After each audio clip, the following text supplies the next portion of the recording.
Manila Broadcasting Company. Sa balita. This time check is brought to you by ACS Manufacturing Corporation. ISO certified. World-class quality. Gikan sa News Center sa Aksyon Radio. Yari ang mga nagapangunang balita sa syudad sa Bacolod kag probensya sa Negros Occidental. Mga balita lokal, nasyonal, sa Aksyon Balitang Bayan. Numero 1, Aksyon Balitang Bayan. Numero 1, two-time kapisanan ng mga broadcasters, Golden Dove nominee for Best Provincial Newscast. Aksyon Balitang Bayan. Numero 1. Aksyon Balitang Bayan. Numero 1. Kagkaroon ang inyo News Team.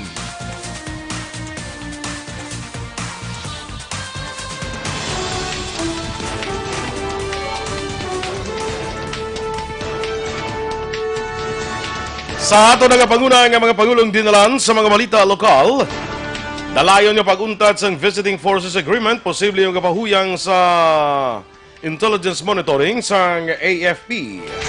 Lansihanay sa droga nagapanguna motibo sa pagpatay sa isa ka drug personality sa syudad sang Kabankalan.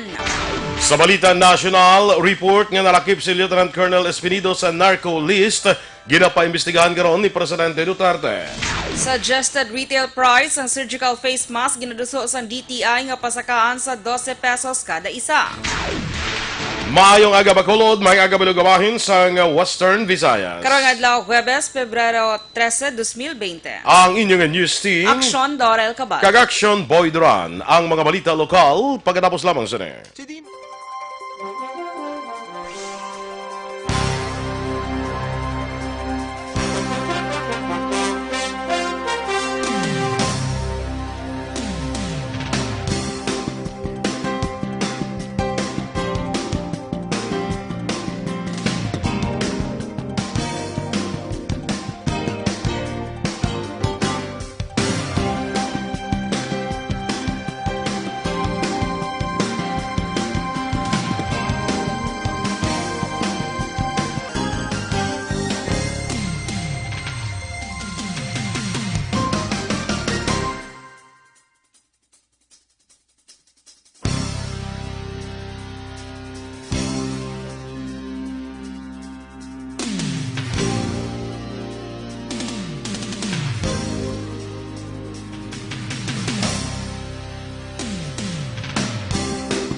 Pamatian namon ginasandigan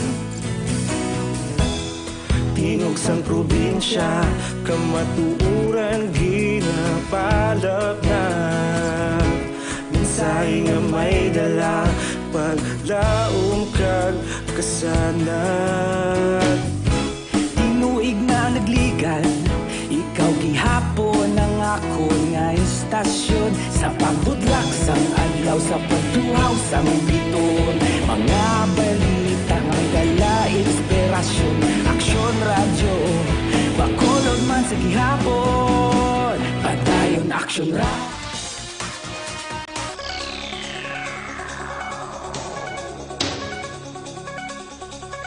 Aksyon Radio Philippines Standard Time, las 6:04, sa detalye na sang mga balita lokal. Nagapati si Negros Occidental Police Provincial Office o NOCPO Director Colonel Romeo Valeros nga mabuhinan ang intelligence monitoring sang Armed Forces of the Philippines diri sa pungsod kun dalayo na nga mabasura ang Visiting Forces Agreement kon VFA. Sunod kay Valeros, may diferensya sa operasyon sa otoridad kaangay sa mga ginpatigaw niya pagpanglagas sa mga leader sa mga terorista sa Mindanao. Apa nakita man sa direktor nga may kapasidad naman ang pungsod, kabangdanan nga hindi na dapat kabalakan pa ang estado sa AFP. Una din nagpadala na sa notice of termination si Presidente Rodrigo Duterte sa Estados Unidos nga terminate sa mutual agreement sa duha ka pungsod. Nag-ugat ini sa na akig si Duterte, nga ginkanselar sa Estados Unidos ang visa ni Senador Bato de la Rosa. Patay ang isa ka drug personality matapos gintiro sa Barangay 2, Siyudad San Cabancalan, las 8:30 sang gabi Pebrero 11. Ginkilala ang biktima nga si John Paul Artesano, 35 anyos, kag ang suspect ang ginkilala kay alias Tablon, 35 anyos nga parehas nga residente sang Barangay 2 sa Amumanya, Siyudad. Sa interview sa Aksyon Radio, ginpahayag ni Lieutenant Colonel Mary Rose Pico, hepe sang Cabancalan PNP, nga nagainom sa Tiangge ang biktima sang ini ang gintiro sang isa ka bes o sarang kalibre 45 nga armas latang. Ang biktima ang naigo sa ulo kag gindeklarar nga dead on arrival sang gindala sa hospital. Nagdalaga ng suspect matapos natabo ang krimen. Ginalantaw sang Cabancalan PNP nga daan nga dinumtanay ang motibo sang krimen kag nagapasalamat manini sa kooperasyon sang mga testigo. Nagkanto ni siya sa sa Tiangge ni Ed Marie Ortilla dito nagnominom siya. Kag may mga upod na ni siya kuno kay nagapakadlaw-kadlaw ni siya. May nagpalapit nga taho kag automatic din tiro ni siya sa likod bali sa tingkoy. Kag nag-execute ang bala sa sa left portion sa iyang aguya. Kabahin sa payag ni Lieutenant Colonel Mary Rose Pico ang hepe sang Cabancalan PNP. Samtang ginatanaw naman nga personal nga away kag lansyanay sa illegal nga droga ang rason sa pagpatay kay John Paul Artesano sang Barangay 2, Siyudad San Cabancalan.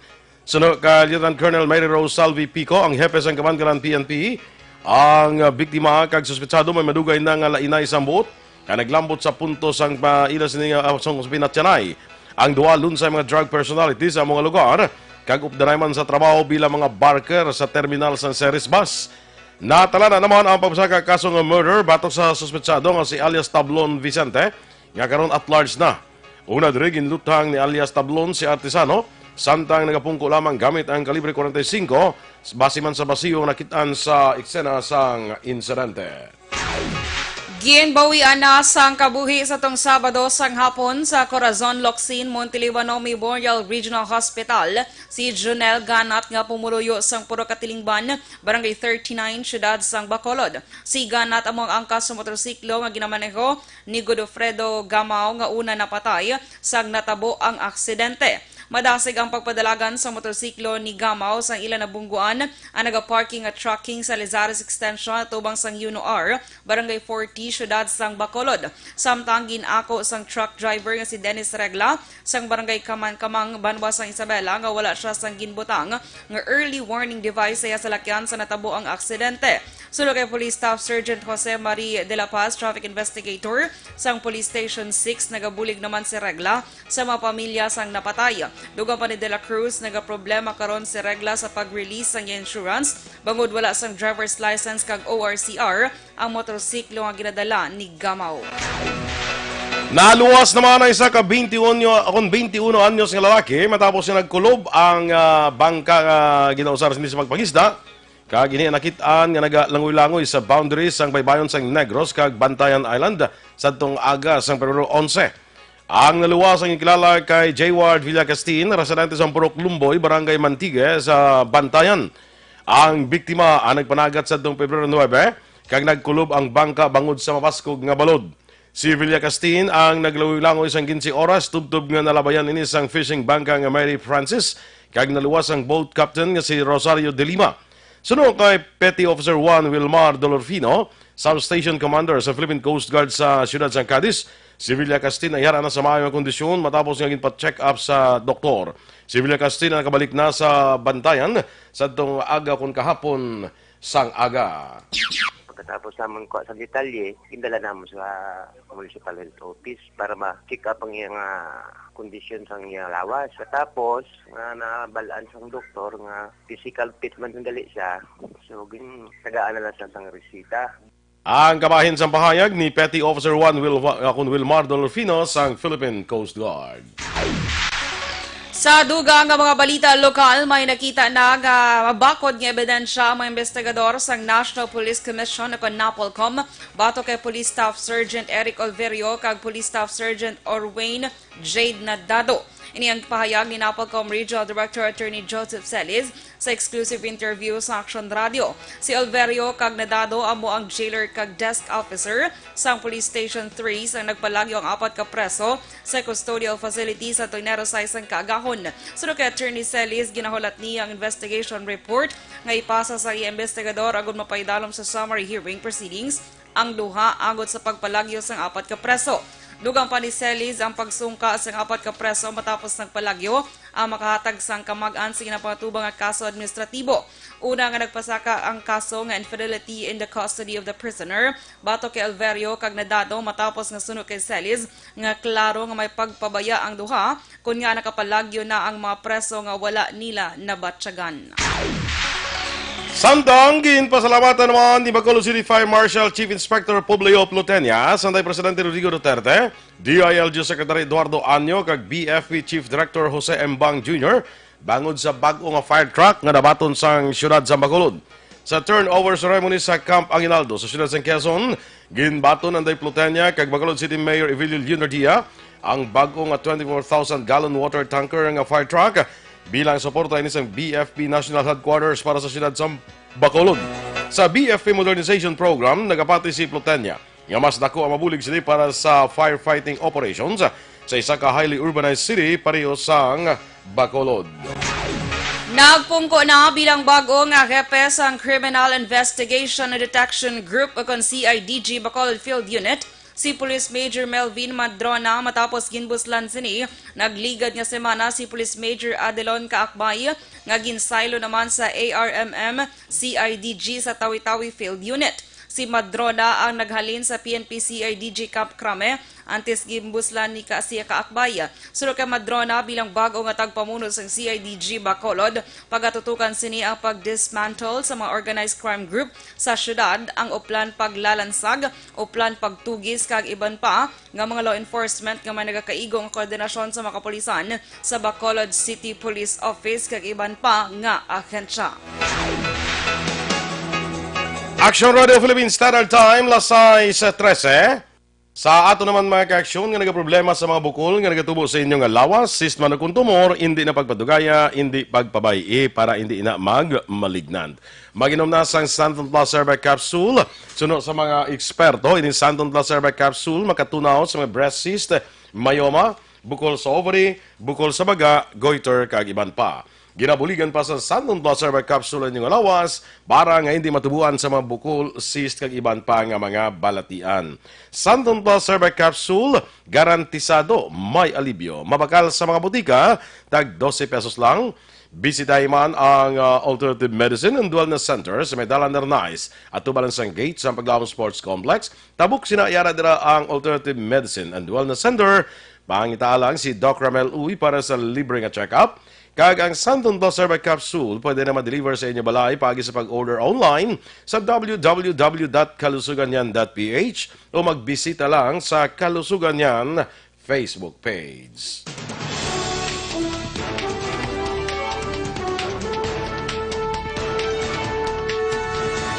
Report nga nalakip si Lieutenant Colonel Jovi Espinido sa narco list, ginapaimbestigahan na karon sang presidente. Samtang sa adjusted retail price ang surgical face mask, ginaduso sa DTI nga pasakaan sa 12 pesos ang kada isa. Ang ato nagapangunang nga mga balita nasyonal sa pagbalik sang Aksyon, Balitang Bayan, Numero 1. Life Extension Vitamin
Mabugnaw nga hangin nagadapyan na ikaw nang ginapamati ang lamon ginasandigan.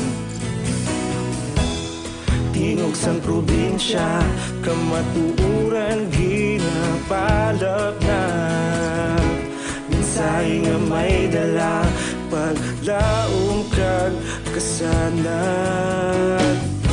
Tinuig na nagligan, ikaw gihapon ang ako nga istasyon. Sa pagbudlak sang adlaw, sa pagtuhaw sang biton, mga balita nga dala inspirasyon. Aksyon radyo, bakolod man sa gihapon. Padayon aksyon radyo, bakolod saludo sa imo. Padayon aksyon radyo, salamat kisa pagserbisyo. Patas kag balanse, matuod nga mensahe, wala sang hinadang pilihan. Padayon aksyon radyo.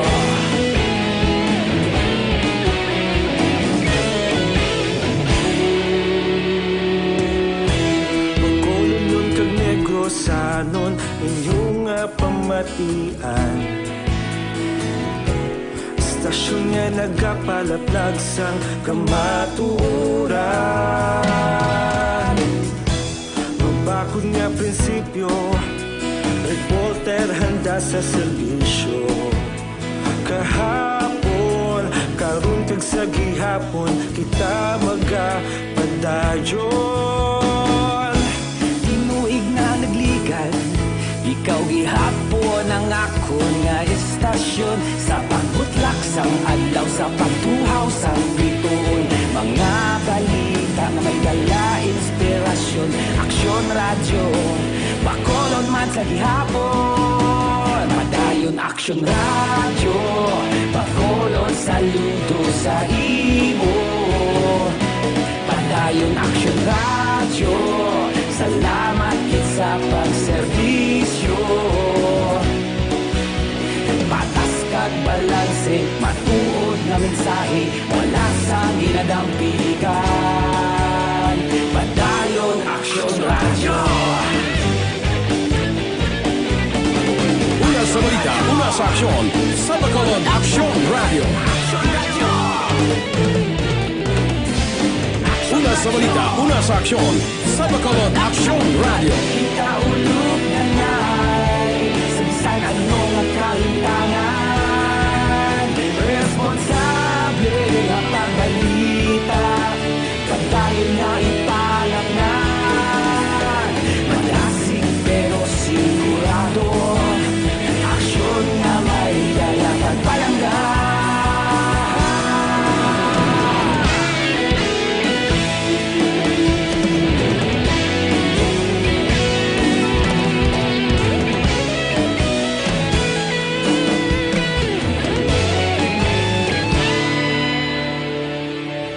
Padayon aksyon radyo. Bayan, numero 1.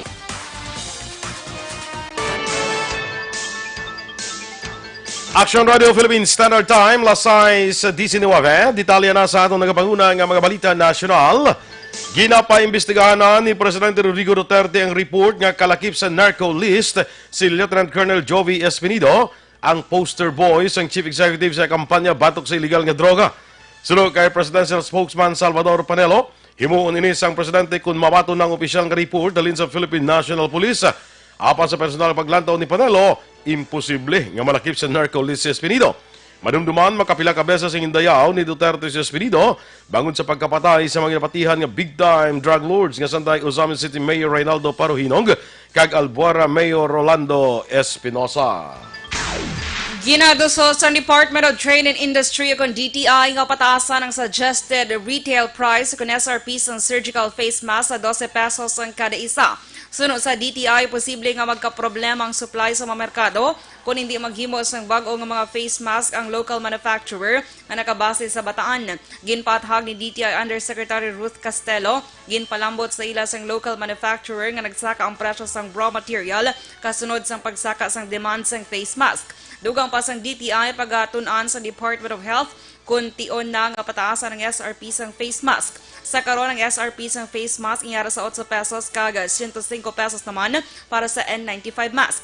Madumduman madasig nga naubos ang face mask hindi lamang sa Pilipinas kundi sa bugos nga kalibutan bangod sa pamahog sang coronavirus disease. Nagnegatibo ang duha ka mga Pinoy gikan sa Wuhan, China sa coronavirus disease 2019. Ini ang ginalagipan sa isa ka babae kay isa ka lalaki ang gindala sa ospital. Suno kay Health Secretary Francisco Duque III, ang duha ang naka-eksperyensya sang diarrhea, nga isa sa mga sintomas sang masakit, magluwas sa ilanat, ubo kag sipon. Ginanunsyo ni DOH Undersecretary Eric Domingo nga nagnegatibo sa virus ang duha ka Pinoy matapos ang test nga ginpatigayon.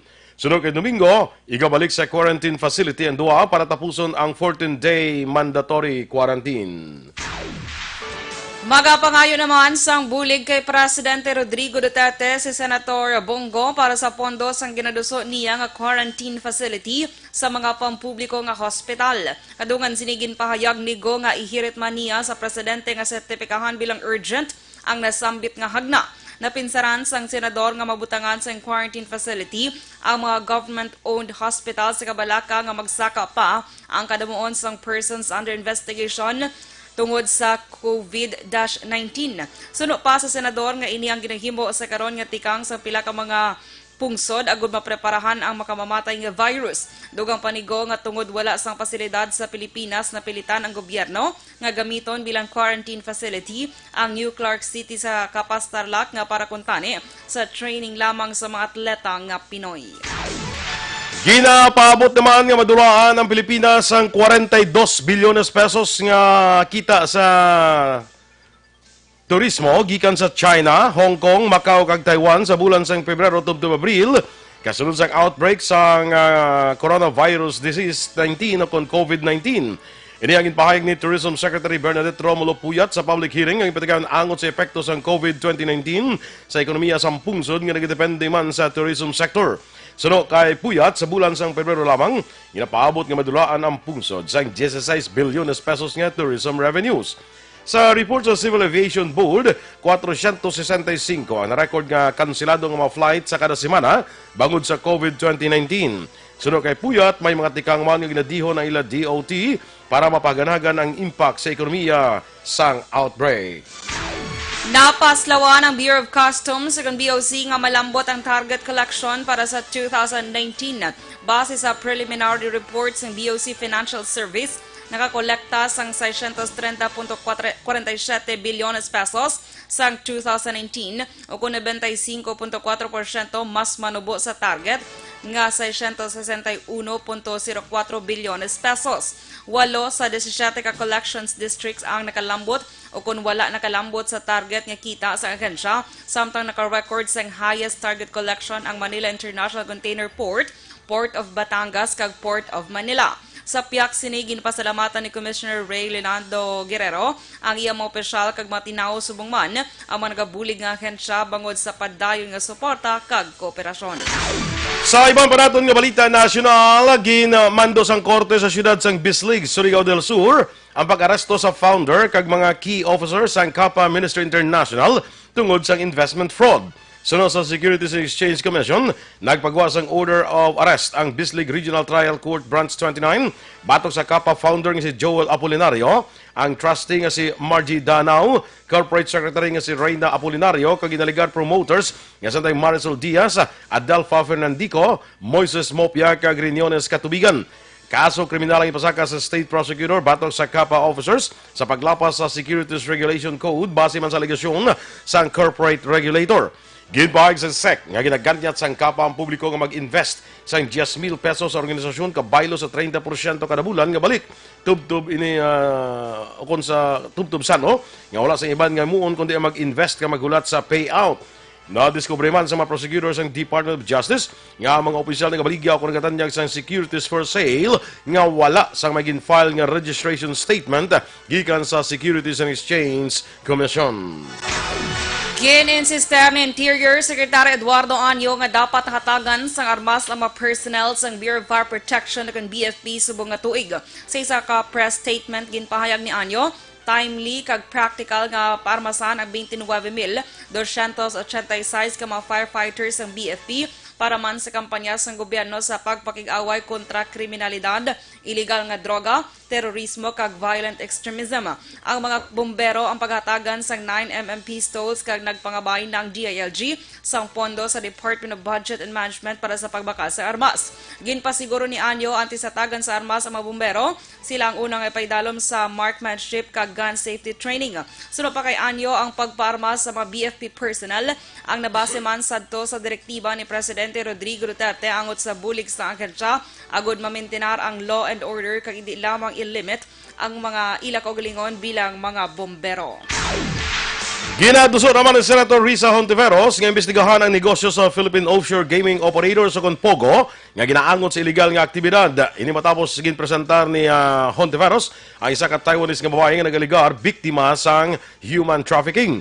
Ginpresentar sa senador ang 23 anyos nga Taiwanese national nga si Lai Xiu-Yan o kun Ivy nga ginaligar biktima sang trafficking sa Pilipinas kag ginpatrabaho sa kompanya sang Pogo sa din iya na eksperyensyahan ang pagpang-abuso kag detensyon. Ginpahayag ni Hontiveros nga madamos ang illegal nga aktibidad sa Pogo kag pilas ni amo ang illegal recruitment, illegal detention kag sexual harassment nga sunod sa senadora dapat na nga matapos. Sa statement ni Ivy, ginpahayag siya nga gin-recruit siya para magtrabaho sa advertising apang uli na niya diskubre nga isa ni ka Pogo business. Ginpahayag man ni Ivy sa iyang employer nga gusto na niya nga magpaulis Taiwan apang ginpuwersa siya nga magtrabaho kag ginpahog nga mayara ini sang protector nga yara sa gobyerno. Kalakip sa ginbulgar ni Ivy nga biktima siya sang sexual assault sa iya man mismo nga employer. Sa katapusan nga balita national target naman sa Philippine National Police nga makikita sa mga opisyal sa Philippine Amusement and Gaming Corporation o kon PAGCOR kag sa Games and Amusement Board sa kon GAB kasunod sa ginpatumang intensified campaign batok sa illegal gambling. Sunod kay PNP Chief General Archie Gamboa tun-an sa otoridad ang nagkalain-lain nga gambling scheme sa sulod sa 2 ka semana antes mag-set sa diskusyon sa opisyal sa PAGCOR kag GAB. Dugang parigamboa nga luyag niya patun-an sa Director for Operations kung Director for Operations sa mga bagay antes makikita sa regulatory bodies kangay sa GAB, LGUs kag League of Mayors agod may baluan kung ano lang ang legal kag mahimo maka-operate. Ginklaro ni Gamboa nga wala pa siya sang definite schedule angot sa meeting kag ginpahayag nga luyag niya nga i-establish sang pulis kun bala ang mga panahor ang ginahimo sa karon ang matuod nga legal. Aksyon Radio Philippines Standard Time, lasais 28. Sa ato naman nga mag-aksyon ning Mighty C Blanc Alkaline nga Vitamin C, naga-edukar, naga-balanse, kag naga-pabakod sa aton nga immune system. Ginatap na ang mga infeksyon, ubo, sipon, trangkaso, TB, pneumonia, kag iban pa nga mga balatian. Kag Mighty C, ang Alkaline nga Vitamin C, marami nga antioxidant nga vitamin para sa mata, ginatagan sang alibyo. Anaga kurap-kurap nga mata, katalata, kag glaucoma. Para sa mas epektibo pagin nga kombinasyon, mag-inom kita sang Mighty C kag Santon Plus Herbal Capsule.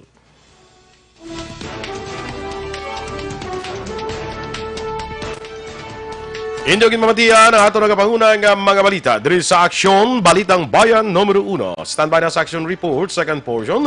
Upod ka Aksyon, Fred Salanga. Balikay kita sa Aksyon Balita Morning Edition. Upod gapon sa inyo News Team. Aksyon Dorel Cabatu. Kag Aksyon Boy Duran. Una sa balita, una sa aksyon. Sa Bacolod Aksyon Radio.